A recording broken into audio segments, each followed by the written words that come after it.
Bem-vindos, vamos começar o capítulo 9, que trata de ligações químicas. Essa parte 1 é mais básica, mais assim, acompanhando o modelo atômico de Rutherford, né? Aquele modelo planetário, os elétrons em camadas, né? Depois, mais na parte 2, no capítulo 10, vamos ver assim, modelos de ligação química, que seria a teoria dos orbitais moleculares, né? Um modelo de ligação química da repulsão dos pares não compartilhados, da geometria das moléculas, a hibridação dos orbitais, né? Então, nesse primeiro momento, vamos ficar com o mais básico, que seria a representação, né, dos átomos com a camada de valência, a regra do octeto, compartilhamento de elétrons, né, e estrutura de Lewis. Essa daqui é Kekulé. Kekulé, ele foi a pessoa que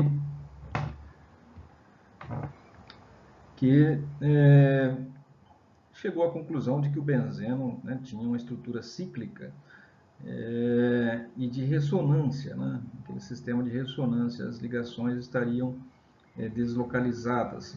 Então houve por muito tempo dificuldades em entender como seria a estrutura do benzeno, que Kekulé acabou descobrindo. E ele, um sonho, né, encontrou assim que uma cobra mordendo sua cauda, né, a própria cauda, e isso lhe levou à ideia de que era um sistema cíclico, né, e que os elétrons estariam deslocalizados. Por isso ele teve essa homenagem aqui, o selo, homenagem a Kekulé. Esse aqui são anotações de Lewis, né? Ele escreveu no envelope, né, umas anotações de como seriam as ligações químicas, né, dos átomos, né?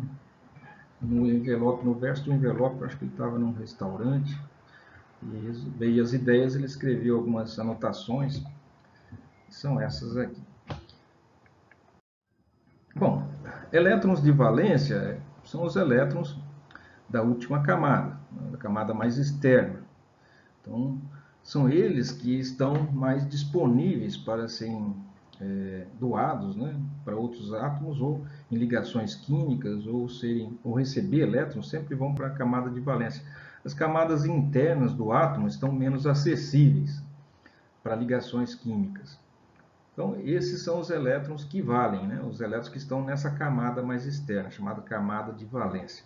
São os elétrons da camada mais externa de um átomo, né? Os elétrons de valência são os elétrons que participam das ligações químicas.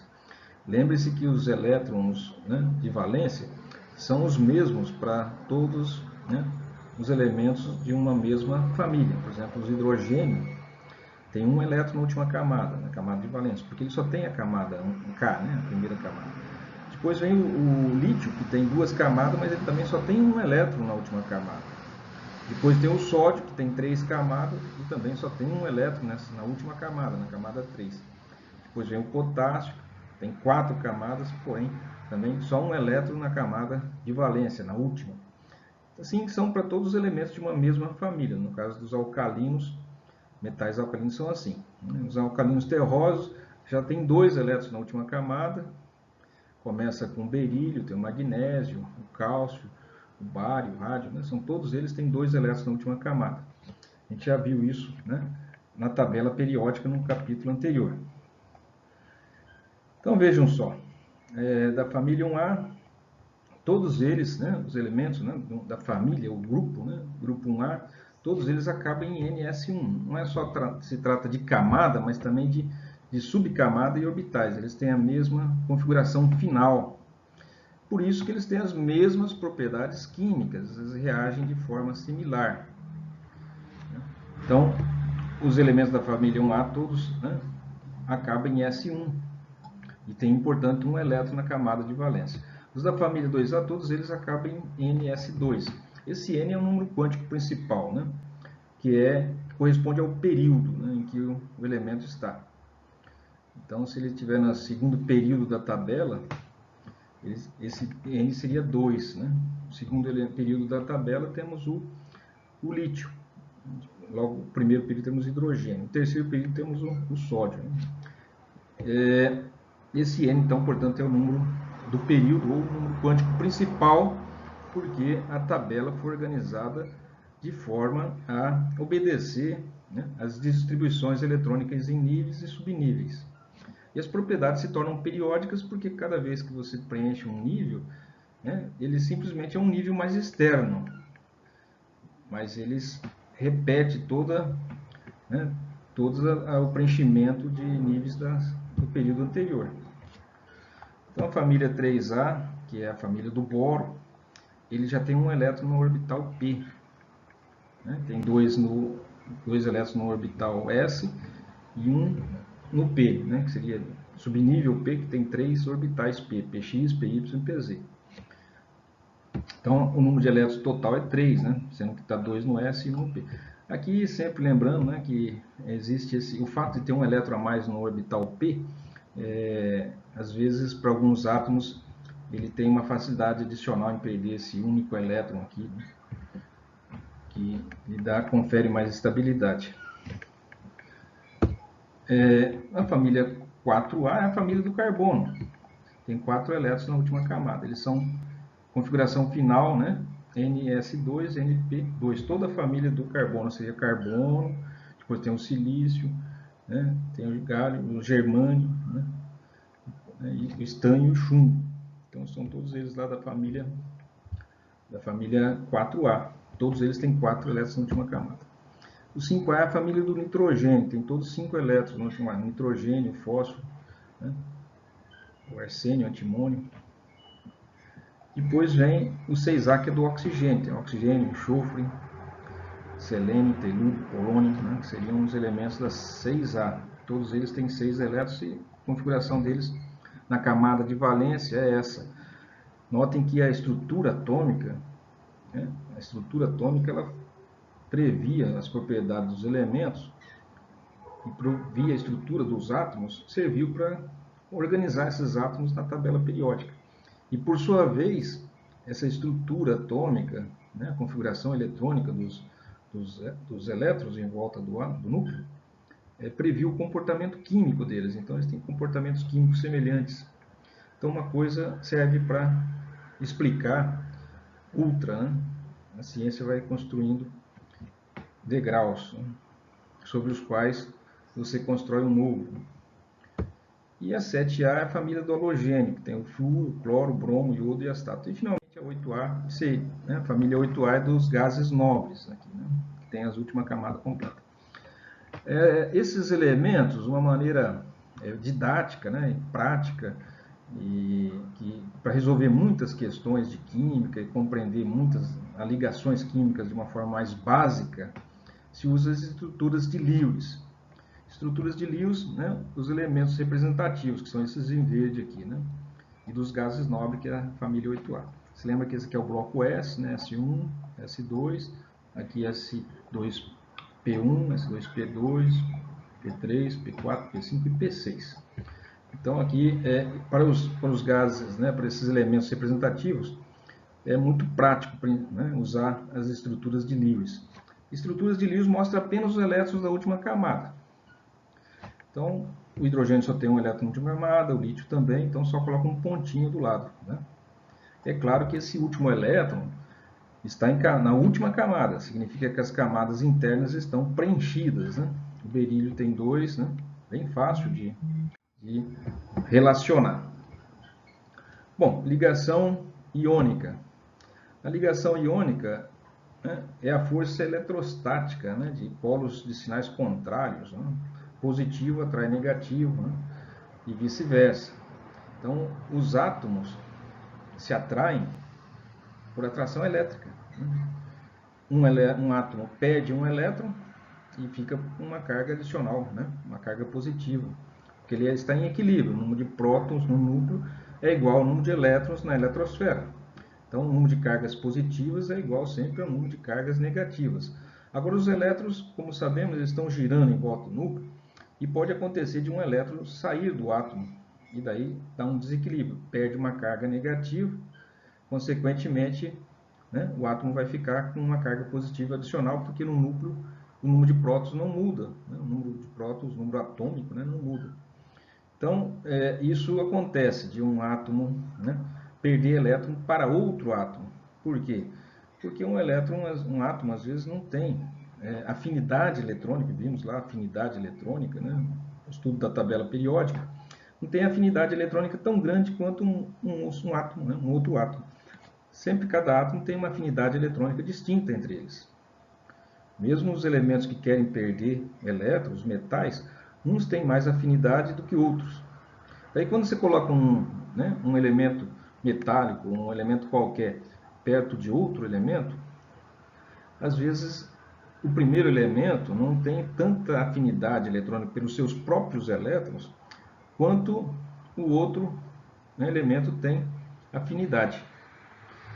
Então o elétron salta, né, de um elemento para o outro. Isso acontece entre o cobre e o zinco, né, nas baterias, né, de cobre. Isso é a base do funcionamento das baterias. Os elétrons movem-se para o metal que tem mais afinidade eletrônica, seja ele no estado neutro ou seja no estado iônico.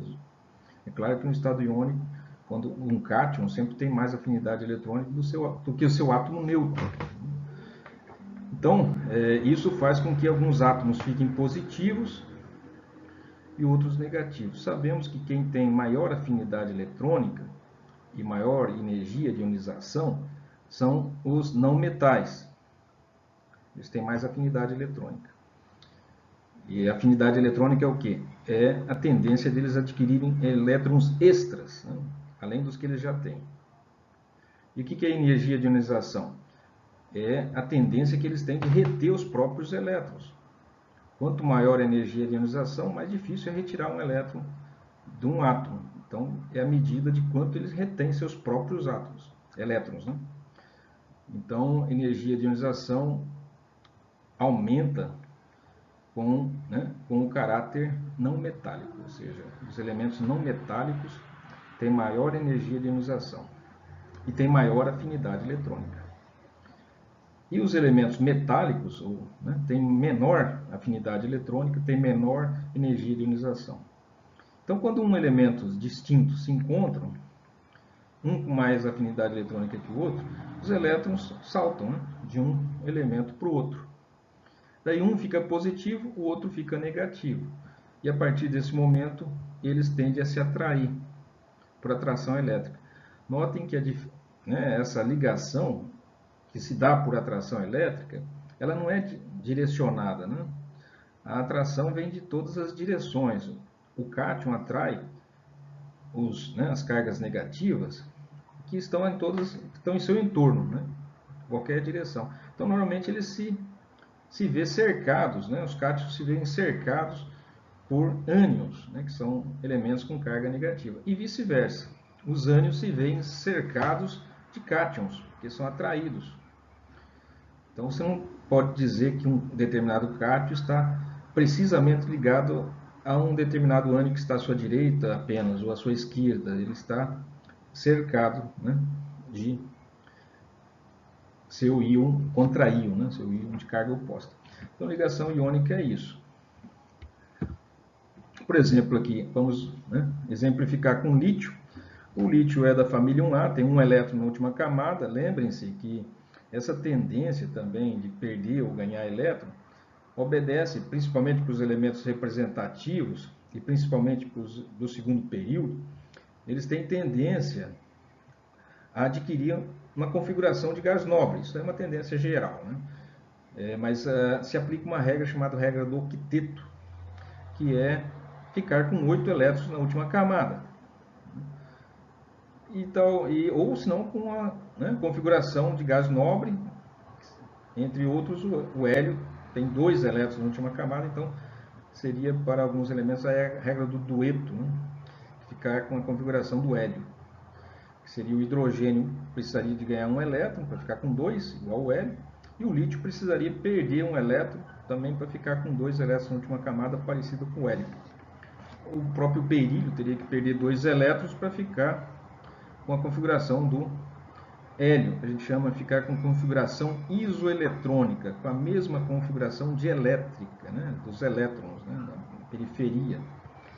É claro que o núcleo deles nunca será o mesmo, né, senão seria o mesmo átomo. Então está aqui, o lítio ele está na camada, né, no segundo período, ele acaba em 2s1, ele tem a camada 1s2 completa, como se fosse o hélio, tem um núcleo do hélio e um elétron adicional que estaria no nível 2, né, e subnível S. Então ele perdendo esse elétron, ele fica com o núcleo do hélio, né, a parte central, o cerne do hélio. Ele é como se fosse um átomo de hélio acrescido de mais um elétron. Então ele só coloca aqui o elétron da última camada, né, do lítio. Se ele perder esse elétron, ele fica como hélio. Então é isso que ele busca fazer, perder elétron. E tem o flúor, que está no mesmo período, só que na extremidade direita da tabela, ali logo do lado do neônio. Ele está na família 7A. E como vimos, a família, né, dos elementos representativos dizem respeito ao número de elétrons que eles têm na última camada. Então, se está na 7A, tem 7 elétrons. Ele precisa receber 1, né, para ficar com o octeto completo. Ele tem alta afinidade eletrônica, né, e o lítio tem pouca afinidade eletrônica. Então, os elétrons são transferidos, né, quando os dois elementos se encontram, um elétron é transferido do lítio para o flúor. E o lítio, claro, vai ficar com uma carga positiva, e o flúor vai ficar com uma carga negativa, daí eles se atraem. E a atração se dá de todas as direções. É claro que mostramos apenas um átomo de lítio se encontrando com um átomo de flúor, mas se formam, né, na prática, uma infinidade de íons positivos e negativos aí que se atraem, formando um aglomerado, né, chamado retículo cristalino, um cristal, um sólido. Pode estar amorfo ou estar bem organizado. Normalmente esses cristais são muito organizados, né? Então, aqui está a configuração do lítio, né? Um S2, 2S1. Aqui está a configuração do flúor, um S2, 2S2, 2P5. Então, a gente vê que realmente o lítio precisa perder um elétron, né, e o flúor precisa ganhar um elétron. A gente explicou nas afinidades eletrônicas, né, e energias de ionização de todos os elementos e por que crescem na tabela, né? Então, tem uma explicação para que os elétrons mudem de posição. Aí o lítio ficou, né, com a configuração de gás nobre do hélio, um S2, e o flúor ficou com configuração, né, eletrônica do neônio. Então o lítio perdeu um elétron, ficou positivo. Esse elétron foi transferido para o flúor, que ficou negativo. Notem que a gente usa esses pontinhos de uma forma facilitar, né, uma compreensão, né? Um elétron na última camada, que tem 7 elétrons na última camada. Esse ficou com 8, que é a regra do octeto, todos tendem a ficar com 8. E o lítio tenderia a ficar com 2, né? Porque a camada inferior, que não foi representada, já tem 2 elétrons. Então ele ficaria com a estrutura do hélio. E o flúor ficaria com a estrutura do neônio. Está aqui, ó, o que é o fluoreto de lítio? O fluoreto de lítio é um pozinho branco, né? Um sal cristalino, né? Sólido, que tem alto ponto de fusão, alto ponto de ebulição, porque são compostos iônicos, todos os compostos iônicos são sólidos, né? São sais, né? São cristalinos, né? Tem alto ponto de fusão. Está aí a reação, né? Formou o sal, que representa assim. Existe um sal parecido, que é o fluoreto de sódio, muito usado pelos, né, dentistas, e tem fluoreto de sódio também nas dentifrícios, né, para fortalecer os dentes. E tem esse aspecto aí de pó esbranquiçado, né, que se coloca na água, dissolve e se faz enxaguatório bucal. Bom, um exercício aqui. Utilize símbolos de Lewis para descrever a formação do óxido de alumínio. O óxido de alumínio está aqui, ó. Existe um minério, né, minério, chamado corindon, que é feito de óxido de alumínio. Também é chamado de alúmina, né? O óxido de alumínio é a areia do mar, né? Tem muita alúmina, né? No caso do mar seria mais silicatos, né? Mas existe muito alúmina mineral também, de ocorrência natural. Então, como vamos resolver isso? Estratégia. Usamos a eletroneutralidade como guia para a escrita das fórmulas de compostos iônicos. Isto é, o número total de carga positiva dos cátions deve ser igual ao número total de cargas negativas dos ânions. É claro, os elétrons perdidos pelo o elemento tem menor afinidade eletrônica, ele perde elétrons, transforma em cátion, carga positiva, cátion. E o elemento que tem mais afinidade eletrônica, no caso o oxigênio, ele recebe os elétrons. Então ele se transforma num ânion. Ao dizer que é eletroneutralidade, significa que o total de cargas ganhas pelos oxigênios tem que ser igual ao total de elétrons perdidos pelo metal, que gosta de perder, no caso o alumínio. Isso é a base do funcionamento, não pode aparecer elétrons a mais. Tem que saber que os elétrons perdidos por um tem que ser igual aos elétrons ganhos pelo outro, e vice-versa. De acordo com a figura 9.1, os símbolos de Lewis para alumínio e oxigênio são: o alumínio tem que ter 3. Você olha sempre essa tabela, se você tem dificuldade em entender, o alumínio está lá com 3 pontinhos, tá? Tem 3 elétrons na última camada. Basta saber que ele está na família 3A, a família do boro, para saber que ele tem 3 elétrons, assim como o boro, alumínio, galho, índio, talho, todos eles têm 3 elétrons na última camada. O oxigênio também está aqui seus 6 elétrons, porque ele está na família 6A, assim como o oxigênio, nós temos o enxofre, telúrio, selônio, polônio, todos eles têm a mesma configuração na camada de valência. Então sabemos que o alumínio tem tendência a perder 3 elétrons, o oxigênio só pode receber 2. Então existe aí, a gente tem que equilibrar isso, para fazer com que o total de elétrons perdidos pelos alumínios seja igual ao total de elétrons ganhos pelos oxigênios. Para fazer isso, você tem que utilizar tantos alumínios quanto necessários, e tantos oxigênios quanto necessários, para formar criar uma fórmula mínima, ou empírica. Então, aqui, como o alumínio tende a formar cátions mais 3 e o oxigênio ânions menos 2, em compostos iônicos, a transferência dos elétrons é do alumínio para o oxigênio, claro. Há 3 elétrons de valência em cada átomo de alumínio. Cada átomo de oxigênio necessita apenas de 2, para formar o íon oxigênio, o que é isoeletrônico do neônio. Todos eles se tornarão, o oxigênio vai se tornar isoeletrônico do neônio, e o alumínio vai se tornar isoeletrônico também de um gás nobre. Como que vai fazer? Assim, a proporção mais simples entre alumínio e oxigênio que reconduz a eletroneutralidade é 2:3. Ou seja, você pega o número, a carga do cátion, que é 3, e coloca como quantidades de oxigênio. Então, você vai precisar de 3 oxigênios. E pega a carga do ânion, no caso o oxigênio, que é 2, e coloca como o número de átomos de alumínio, que vai ser 2 alumínios. Por quê? Porque se você multiplicar 2 vezes a carga do alumínio, vai dar mais 6. E se você pegar esse 3 e multiplicar pela carga menos 2 do oxigênio, também vai dar menos 6. Então, vai dar as mesmas cargas. Por isso que você inverte. Então, você vai precisar de 2 alumínio, que tem carga 2 negativo para o oxigênio, e 3 oxigênio, porque depois você multiplica esse número pelas cargas e você vai ter o mesmo valor, 6. 6 negativo para o oxigênio, 6 positivo para os 2 alumínios. Então, 2:3. Tem uma carga total de mais 6, 3 íons de oxigênio vai ter uma carga total menos 6. Portanto, a forma empírica é uma forma empírica, entende?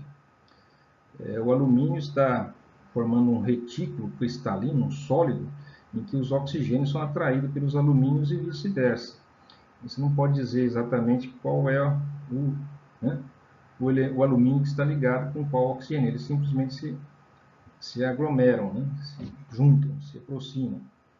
Então o alumínio está aqui, 2 alumínio com 3 oxigênio, vai formar 2 alumínio positivo, porque vai perder, os 2 alumínios vão perder seus 3 elétrons, os 3 oxigênios vão ganhar cada um 2 elétrons, e vai formar isso daqui, trióxido de dialumínio, também é chamado de alúmina.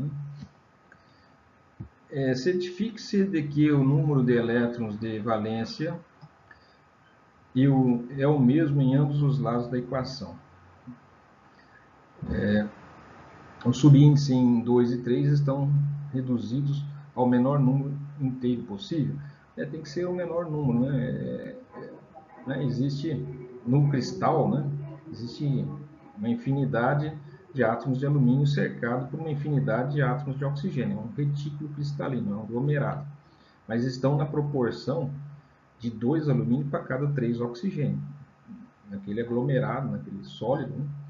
Com infinitos alumínios cercado por infinitos oxigênios em sequências infinitas, né? Números muito grandes, mas sempre está na proporção de 2 alumínio para cada 3 oxigênio. Tem que estar nessa proporção. É a fórmula empírica, a fórmula mínima, né? Seria essa, L2O3. Se fizer uma análise elementar, vai encontrar essa proporção. Energia de rede de compostos iônicos. É a energia necessária para separar completamente um mol de um composto iônico sólido em íons gasosos. Então, quando os compostos iônicos se formam, né, como disse, os cátions, né, por ter carga positiva, atraem os ânions de forma, né, atração elétrica.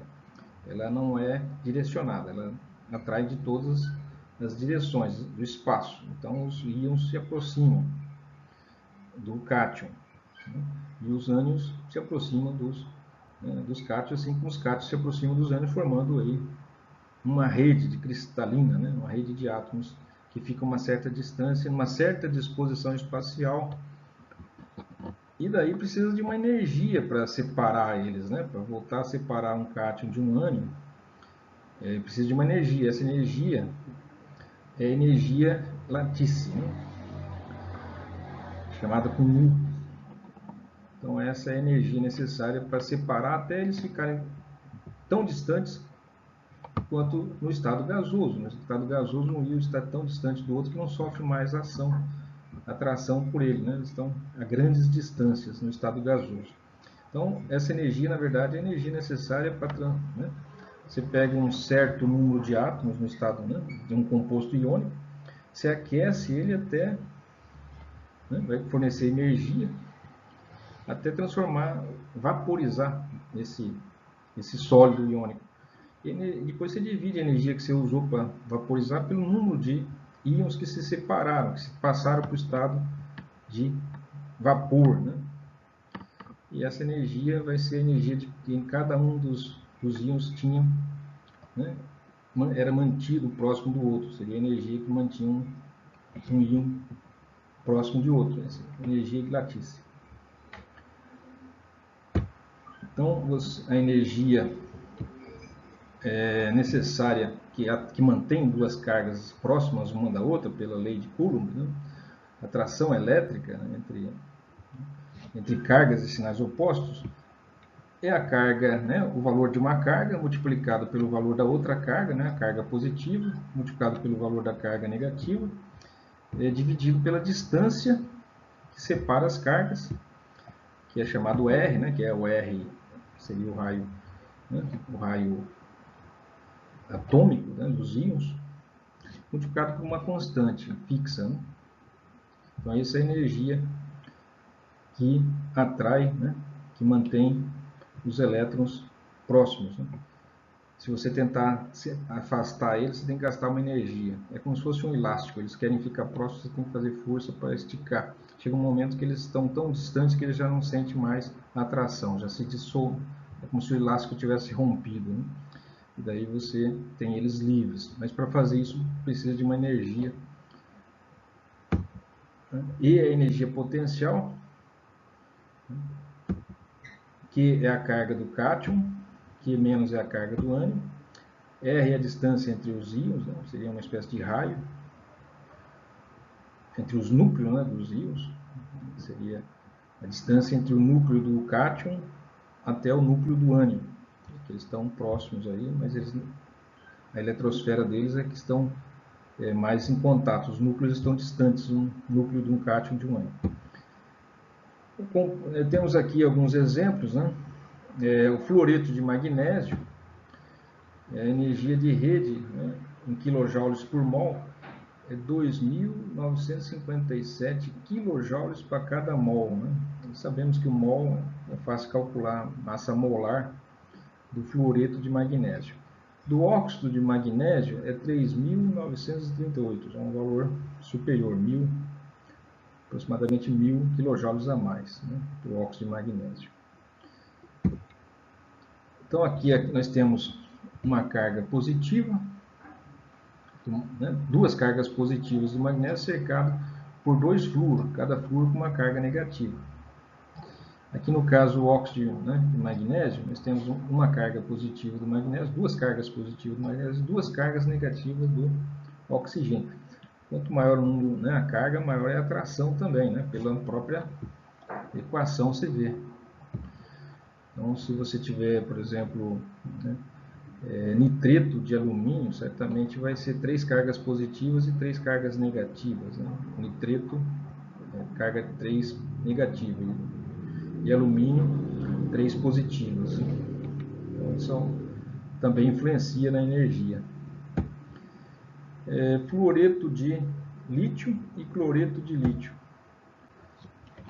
Notem que o fluoreto tem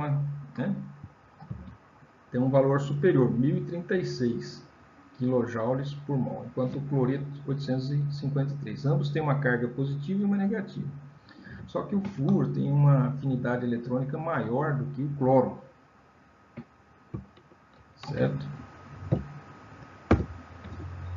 Então, a afinidade, né, e também o tamanho, né, o R, né, a dimensão, o R do flúor é um átomo pequeno. Se é um átomo pequeno, a distância entre os núcleos, né, é menor. O cloro é um átomo maior, porque está numa camada abaixo. E ao ser maior, a distância entre as cargas positivas do cátion e do ânion estão mais distantes. Ao ficar mais distante, note que é dividido pela distância, então reduz a energia. Isso aqui é bem prático. Nós estamos vendo aí a utilidade, né, das tendências periódicas, lá da tabela periódica, em explicar propriedades físicas, né, dos compostos. Então é claro que o elemento seguinte seria o brometo, por exemplo, de lítio, seria ainda menor, né, a energia, porque o bromo ainda é um átomo maior, está abaixo do cloro na família 7A. Então a energia de rede,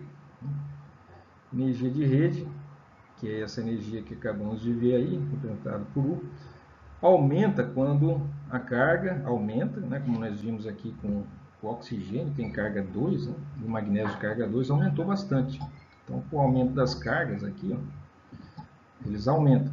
E também diminui, né, com a diminuição, com o aumento ou diminuição de R. No caso, quando o R aumenta, você está dividindo por um valor maior, o E diminui. Então, quando a distância, o átomo se torna maior, a energia é reduzida aqui, certo? Com átomos grandes, né, os núcleos estão mais distantes. Se estão mais distantes, o R é maior.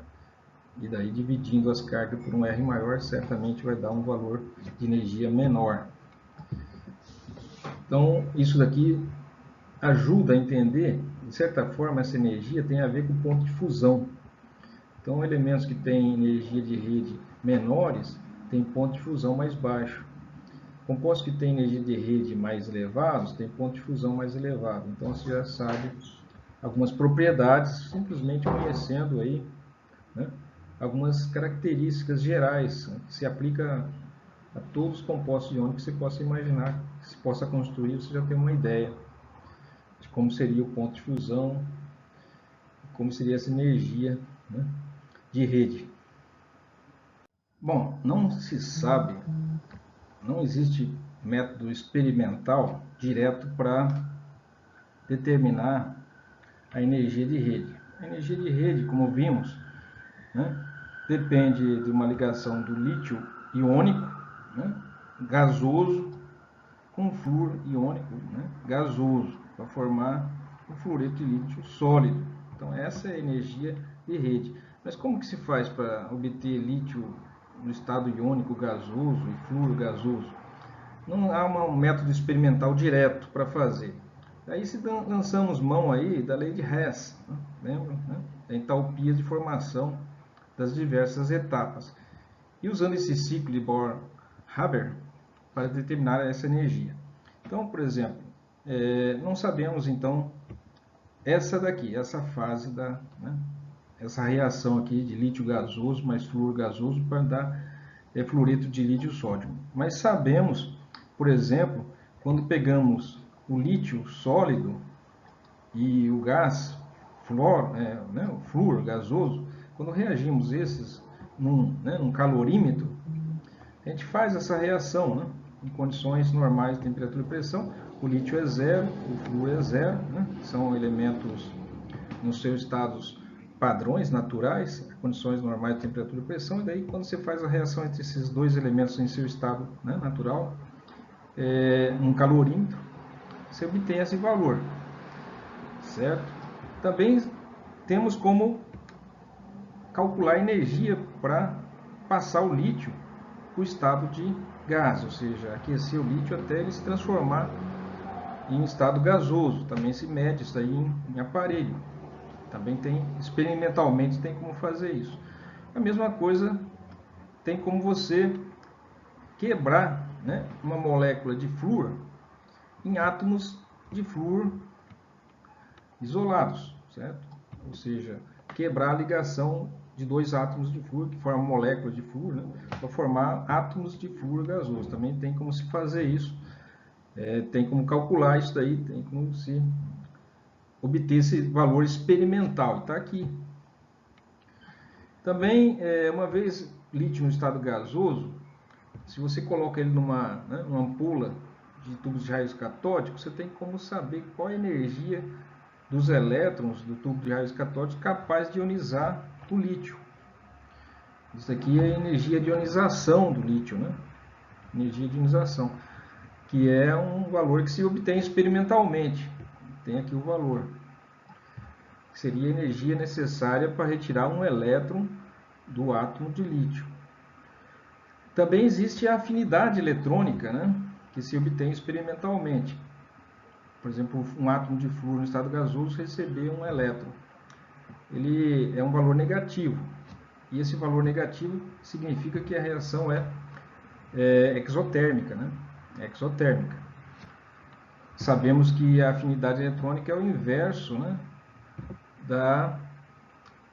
do ΔH, da entalpia dessa reação. Então, quanto maior o valor negativo aqui, maior a afinidade eletrônica. É um processo exotérmico, negativo. Quer dizer que o flúor é muito mais estável tendo um elétron do que no seu estado gasoso sem um elétron. Então, 328 kJ é liberado de energia quando o flúor recebe um elétron. Então, esse valor se converte no sinal positivo para dar afinidade eletrônica. Já vimos isso, por definição, a afinidade eletrônica é o sinal invertido da entalpia, né, dessa reação de transformar o flúor, né, o átomo de flúor gasoso num ânion. Então, o processo aqui é exotérmico. Então, um valor elevado de afinidade eletrônica do flúor, do átomo de flúor.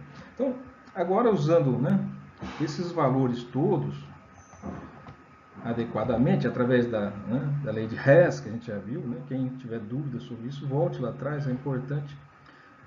Você soma todas as equações, você tem o total, que é daqui para cá, e então, se você quiser vir daqui para cá, você tem que somar todas essas equações aqui, ela tem que dar esse valor, e daí você tem que somar essa, né? Você acaba descobrindo esse valor aqui, e descobre que a energia, né, de rede, que é lítio no estado gasoso, flúor no estado gasoso para se transformar em lítio, flúor, isso aqui é a reação inversa da energia de rede. A energia de rede é transformar o lítio, né, o fluorito de lítio sódio, em lítio gasoso e flúor gasoso. Seria a reação inversa daqui para cá. Então você tem que inverter o sinal. Esse sinal aqui passa a ser positivo para ir daqui para cá. Ou seja, para você separar os átomos os íons fluoreto, né? Íon fluoreto negativo, e o lítio positivo, né? Do estado sólido, que é aquele salzinho branco. Você separar esses átomos e transformar íons, né, separados no estado gasoso, de 1 mol deles, né, você vai precisar de 1017 kJ de energia. Então, isso é uma medida de quão estável é o fluoreto de lítio. Quanto maior esse número, mais estável é o sal. Se ele é mais estável, significa que você tem que colocar mais energia para separar, né? Como o próprio número diz. Se tem que colocar mais energia, significa que o ponto de fusão é mais elevado. Inclusive, em alguns casos, pode ter uma noção da solubilidade. Por que alguns sais, né, não se dissolvem em água? Porque a solução em água significa a separação dos íons, né? A água teria que se intercalar ali entre os íons, separando esses íons. Então, também pode passar uma ideia aí do quão solúvel pode ser um composto. Então, são informações importantes que podemos obter, não diretamente, mas tendo esses valores intermediários aqui, e esse daqui, né, que obtém-se em calorímetros, né, energia de ionização, afinidade eletrônica para o flúor e energia de ionização para o lítio, para obter, né, essas conversões aqui, né, transformar o lítio sólido em gasoso, quebrar a ligação da molécula de flúor, para transformar em átomos de flúor gasoso, depois a afinidade eletrônica do flúor, a energia de ionização do lítio. Você tem todas essas energias, você descobre qual seria a energia de vir daqui para cá e, consequentemente, no sentido inverso, é só mudar o sinal. Então, é uma maneira aí, através desse ciclo, né, se determina, por Harber, qual é a energia de rede, né?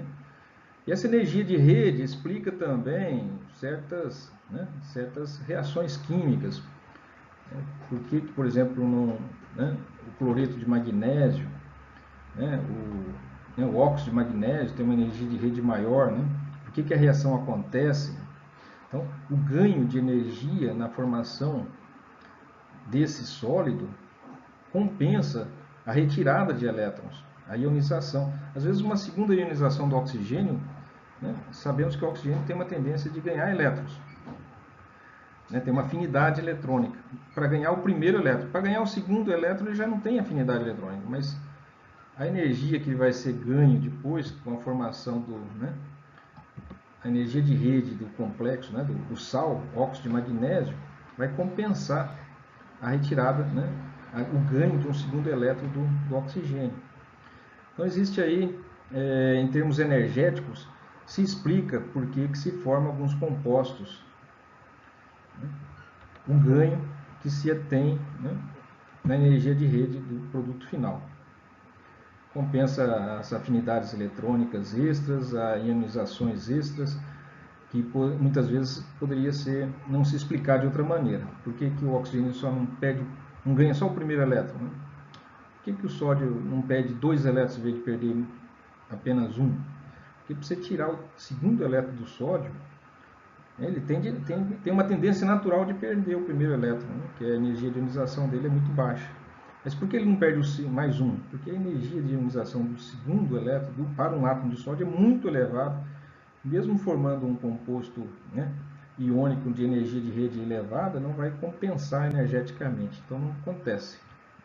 Então isso ajuda a explicar a formação de muitos sais e a estabilidade desses sais, o ponto de fusão desses sais. Está aqui, né, a maneira, né? O ΔH global seria daqui para cá. Ou se você quiser inverter, muda o sinal. Seria o ΔI, esse daqui, mais esse daqui, mais esse daqui, e mais esse, né? Que seria o quinto, daria mais esse daqui. E esse global seria esse 594. 594 seria o global, que seria daqui para cá, né? Que equivale a fazer todo o ciclo. Daí você descobre quanto que vale o ΔH. Assim que você quiser, pratique, substitua os valores e verifica se está coincidindo. Aqui temos, para efeito de informação, alguns, né, energia de rede de alguns sais, de alguns compostos iônicos. Fluoreto de lítio, ó, 1017, já vimos, né? Ponto de fusão, 845. Alta energia de rede, que vale também um alto ponto de fusão. O cloreto de lítio já é um pouco menor, porque o cloro é um átomo maior, e daí a distância entre os núcleos aumenta, e daí a atração, né, a força de união, a atração eletrostática diminui. Se diminui a força eletrostática, é mais fácil separar.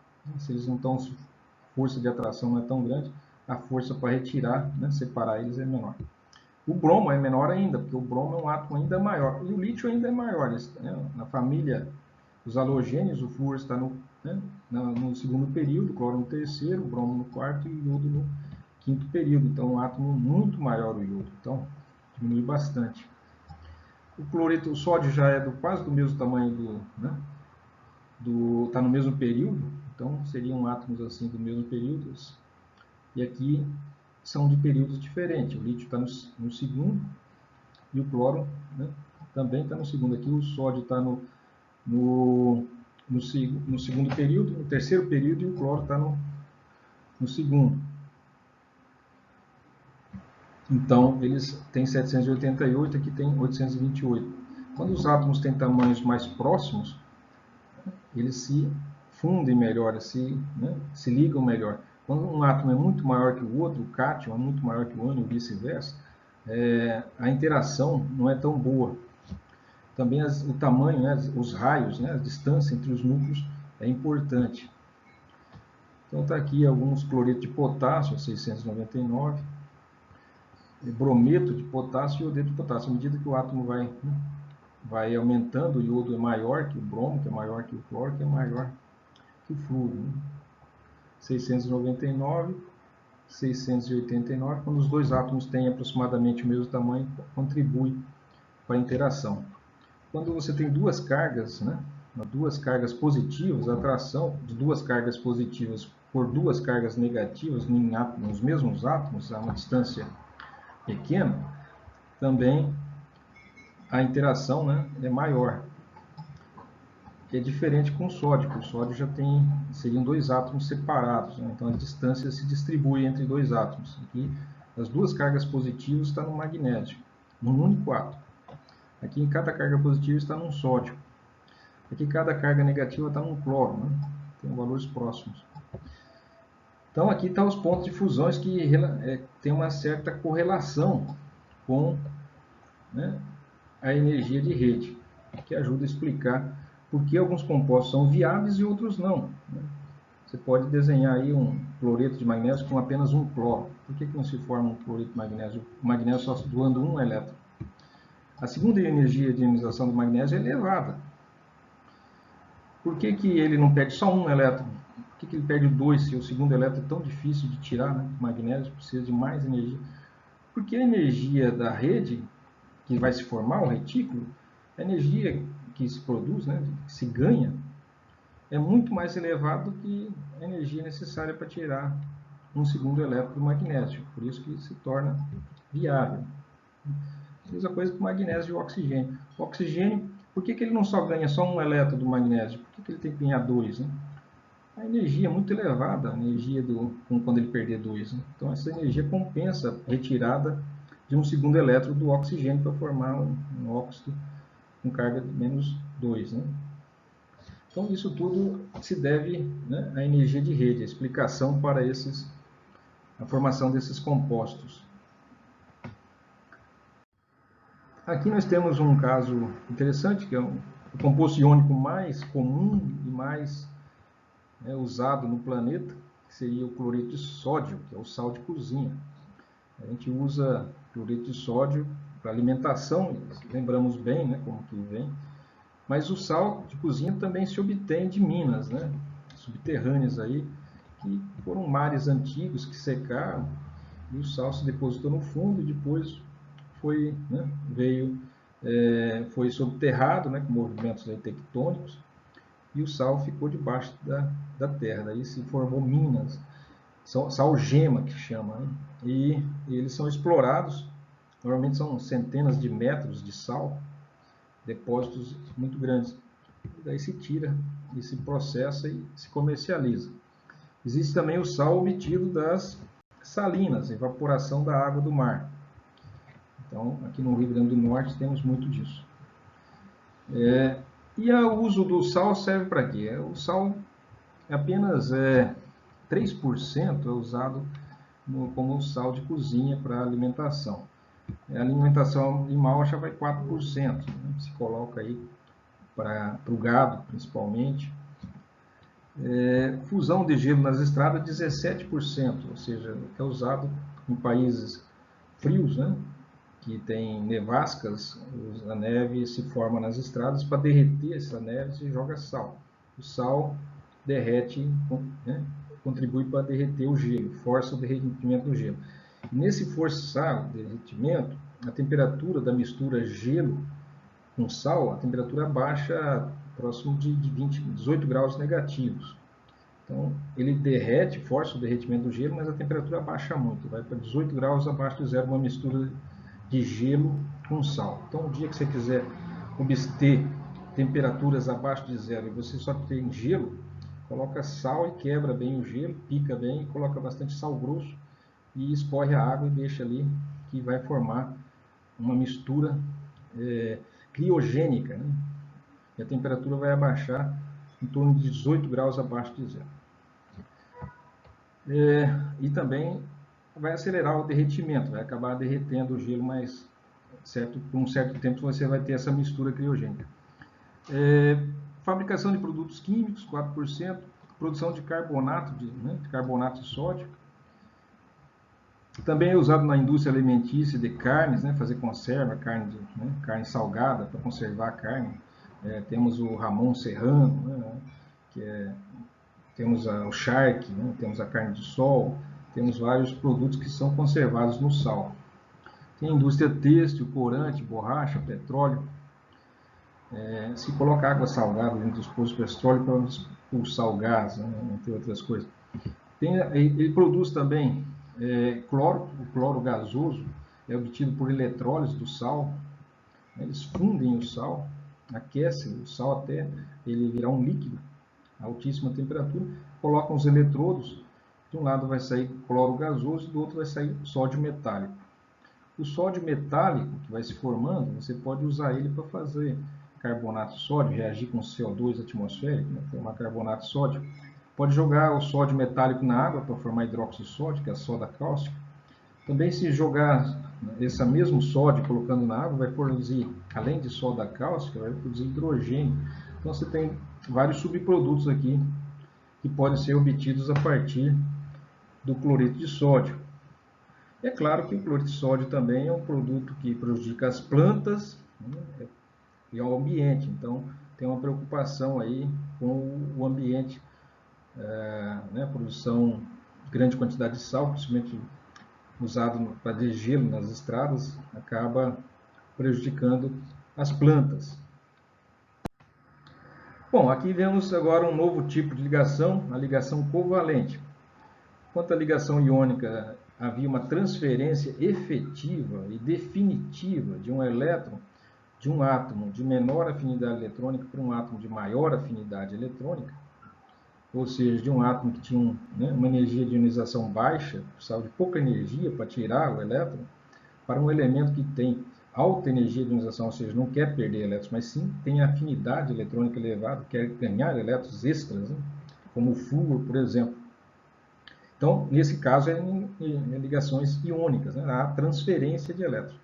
Mas ligação covalente, co significa, né, de ambas as partes, cooperação, né? Junção, co. Valente é valer, vale para ambos, ou seja, o par de elétrons, a ligação, é uma espécie de cooperativa.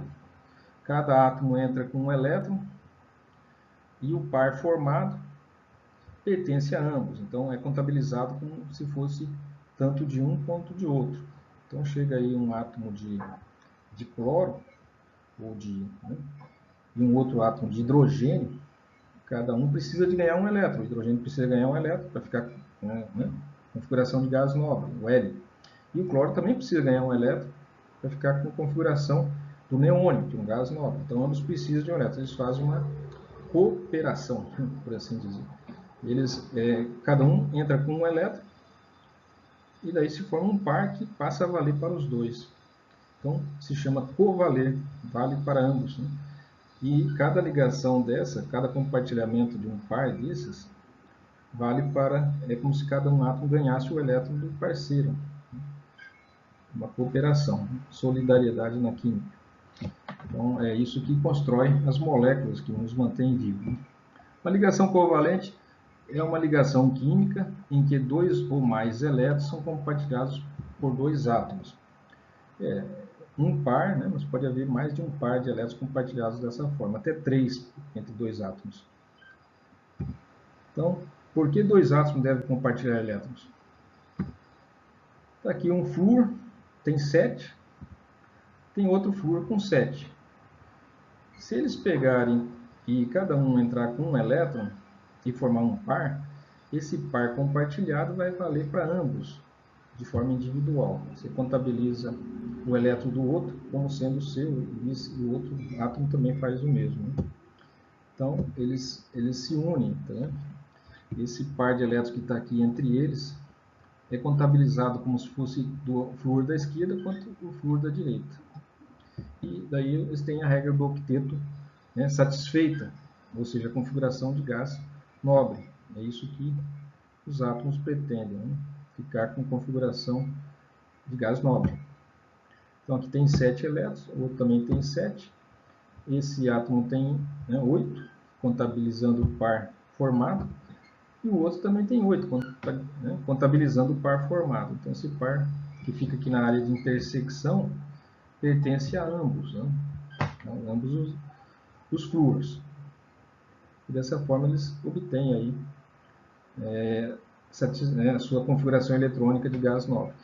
Notem que nesse caso aí, eles não, né, a natureza da ligação covalente ela é muito definida entre dois elementos que estão compartilhando elétrons. Não é uma atração eletrostática, né, sem direção, né, que vem de todas as direções, não é direcionado. Né? Isso aqui é uma ligação, né, formando uma entidade chamada molécula.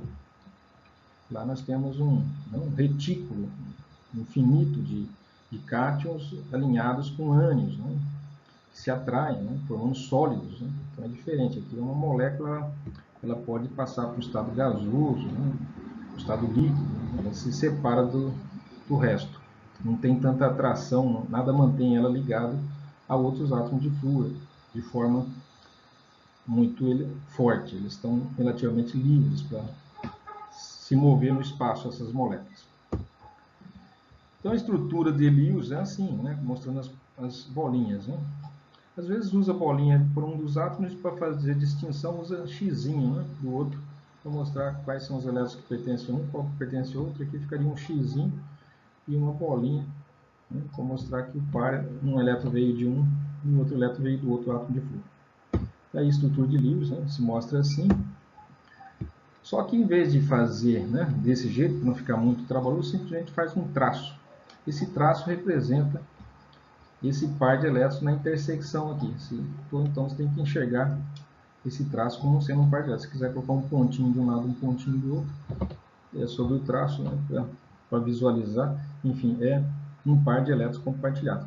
Às vezes só tem o traço, não é mostrado os pares de elétrons não compartilhados. Esses pares de elétrons extras aqui são ditos não compartilhados, são chamados pares de elétrons, né, elétrons não compartilhados. Então está aqui, pares solitários. Né? Aqui tem 3 pares solitários, aqui também tem 3 pares solitários. São os pares solitários, ou não compartilhados. Né? Esse é o par, né, ligação covalente simples, porque é uma ligação só. Né? Um par de elétrons só que está sendo compartilhado. Mas pode haver situações em que dois átomos precisem compartilhar 2 pares ou 3 pares no máximo. Não chega a 4, não existe, é só no máximo 3. Então, está aí representado por esse traço, que é o par compartilhado. É muito mais fácil colocar um tracinho. A gente vai usar muito traço para representar ligações covalentes. Tá?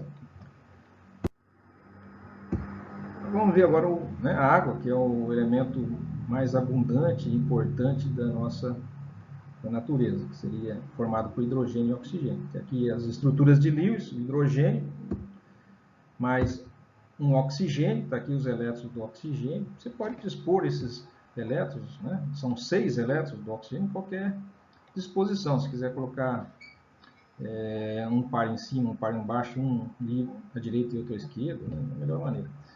Aqui está colocado 3 assim, né? Não tem problema. Daí você coloca mais um hidrogênio. Por quê? Porque o oxigênio precisa de 2 elétrons, né, para ficar com o octeto formado. Ele tem 6. Então ele precisa ganhar 2 elétrons. Né? Ele ganha 2 elétrons nas ligações iônicas, recebendo elétrons de metais, como pode receber 2 elétrons do magnésio, que também precisa perder 2 elétrons. Magnésio, metal, tem 2 elétrons na última camada, perde 2 elétrons. Então tudo bem. O oxigênio recebe lá, forma a ligação iônica. Agora aqui estamos falando de ligação covalente. Ele continua precisando ganhar 2 elétrons. Cada compartilhamento que ele faz, ele ganha só um. Né? Então, como o hidrogênio é capaz de só fazer um compartilhamento, porque o hidrogênio só precisa de um elétron. Ele já tem um aqui, ele só precisa de mais um. Então, o hidrogênio precisa fazer um compartilhamento só. Cada compartilhamento de elétrons, né, ligação covalente, o átomo ganha um elétron. Então, quantas ligações covalentes o hidrogênio precisa fazer? Apenas uma, porque ele precisa de apenas um elétron a mais. Porém, o oxigênio precisa de 2, então o oxigênio vai precisar fazer 2 ligações covalentes.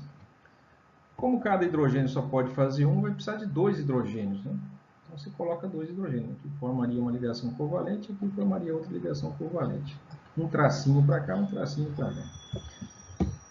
Então, a ligação, né? Aqui está mostrando a estrutura de Lewis. Está aqui o par de elétron formado, sendo que um elétron seria do hidrogênio e outro do oxigênio. Eu gostaria de colocar, eu colocaria um xizinho aqui, né, para o hidrogênio, para distinguir.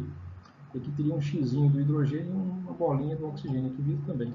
Para mostrar que o elétron veio desse par compartilhado, um elétron é do oxigênio e outro do hidrogênio, mesmo que pertença a ambos, né, contabilizado como se fosse de um. Então aqui seria esses 2 elétrons, aqui seria desse hidrogênio, esses 2 elétrons seriam desse hidrogênio, e os 8 também seriam contabilizados como sendo do oxigênio. Se mostra um tracinho assim, tem um par não compartilhado aqui, um par não compartilhado aqui. Está aí, 8 elétrons, 2, né, e 2. Esses são ligações covalentes simples, mostrado por um traço. Ligações duplas agora, né? Aqui nós estamos mostrando ligações simples. Se diz simples porque só existe um par de elétrons compartilhados entre 2 átomos aqui. O átomo de hidrogênio da esquerda e o oxigênio aqui também. Um átomo de hidrogênio e um átomo de oxigênio. Só um par compartilhado. Mas entre, por exemplo, o oxigênio e o enxofre, ou entre 2 átomos de oxigênio, já se forma uma ligação dupla. Então aqui né, um exemplo seria o carbono. O carbono tem 4 elétrons, esses 2 tracinhos da esquerda aqui e esses 2 tracinhos da direita aqui, né? Esses 2 tracinhos seriam, esses 4, né? Seria do carbono. E aqui o oxigênio está aqui com seus 6, ó. Esses aqui são os 6 elétrons do carbono, aqui também é a mesma coisa. Então o que ele faz? Ele compartilha esse par aqui, 2 elétrons compartilhados entre o carbono e o oxigênio pela esquerda. E aqui 2 elétrons compartilhados entre o carbono e o oxigênio da direita. Note que o carbono precisa de fazer 4 ligações, porque ele só tem 4 elétrons na última camada. Então, para chegar aos 8, ele vai precisar fazer 4 ligações.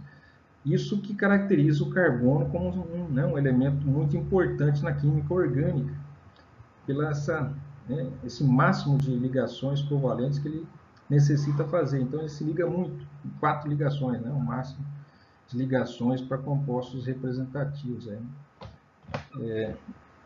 Nesse caso, então, ele vai fazer 4 compartilhamentos, 2 ligações, né? Uma ligação dupla do lado direito e outra dupla do lado esquerdo, covalentes.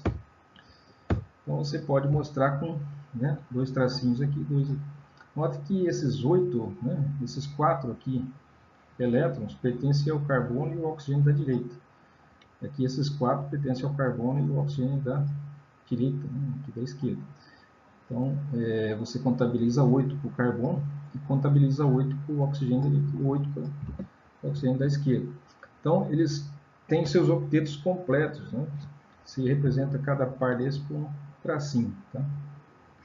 Esses são pares não compartilhados do oxigênio que sempre acabam ficando assim, né? 8 elétrons, aí, 8 elétrons, o carbono também tem 8 elétrons, que você compartilha, né? Estamos contando com os elétrons compartilhados do oxigênio. As ligações duplas agora, anteriormente na água era simples, agora são duas ligações duplas, né? No nitrogênio já são tripla ligação, né? O nitrogênio tem 5 elétrons. Então você contabiliza 2 aqui, 2 aqui e mais um desse daqui para dar 5, tá? Esse aqui tem 2 aqui, mais um aqui para dar 5. Na verdade, ele está mostrando de uma forma não muito intuitiva aqui, né? Seria, mas eles compartilham 3 pares, né? 3 pares. Assim, 3 pares. Eu colocaria um elétron sobre 3 elétrons aqui, um em cada ponta dessa. E aqui 3 elétrons também. E formaria pares, né? Não assim. Mas compreende-se, né? Que sempre um par é assim, né? Não um par assim, com tríades, né? Não são 2 tríades, são 3 duplas, né? Cada dupla é uma ligação, assim que é mais didático. Certo? Então, isso aqui é uma ligação, né? Esses 8 elétrons aqui servem para esse nitrogênio da esquerda, esses 8 para o nitrogênio da direita. Se lembra que o nitrogênio tem 5 elétrons de valência, então ele precisa receber 3 elétrons. Então, ele precisa fazer 3 compartilhamentos. Ou receber 3 elétrons de algum metal que doe 3 elétrons, né? Como o alumínio, por exemplo, precisa perder 3 elétrons. Ou pega 3 sódio, cada um perdendo 1 elétron. Ou, no caso, o nitrogênio só resta compartilhar entre outro nitrogênio, que é o estado natural no qual se encontra o nitrogênio, compartilhando elétrons entre eles, né? Forma nitrogênio gasoso, que está na nossa atmosfera agora e estamos respirando ele. Então, ligação tripla, né? Não existe quádrupla, né? Só até tripla. Tá? Então, ligação tripla, 2 átomos compartilham 3 pares de elétrons, né? Tá aí.